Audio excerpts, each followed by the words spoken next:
তো আজ ছিল জেনারেল শিফট। সকাল সকাল উঠে মাথায় টুপি পরে কাঁধে ব্যাগ নিয়ে আমি রেডি হয়ে গেলাম ডিউটির জন্য। তো বেরিয়ে পড়লাম রুম থেকে।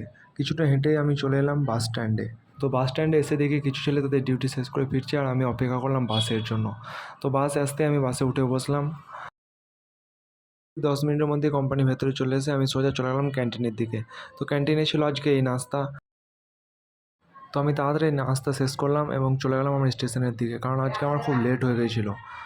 তো কাজ করতে করতে কখন যে 11:30 বেজে গেছে কিছু বুঝতে পারিনি। তো তাড়াতাড়ি ক্যান্টিনের দিকে চলে গেলাম, আর এই ছিল ক্যান্টিনের আজকের খাবার। তো তাড়াতাড়ি খেতে হবে, কারণ আমাদের খাবারের টাইম আধ ঘন্টা থাকে। তো খাবার তাড়াতাড়ি শেষ করে আমি চলে গেলাম আমার স্টেশনের দিকে। তো আজকে লোড বেশি না থাকার কারণে 5:30টায় আমার ছুটি হয়ে যায়। তো আমি গেটের দিকে চলে আসি এবং পাঞ্চিং করে বেরিয়ে যাই গেটের বাইরে। আর এই হলো আমাদের কোম্পানি যেখানে আমি কাজ করি। তো আজকে এই পর্যন্তই, দেখা হবে পরের ব্লগে। বাই বন্ধুরা।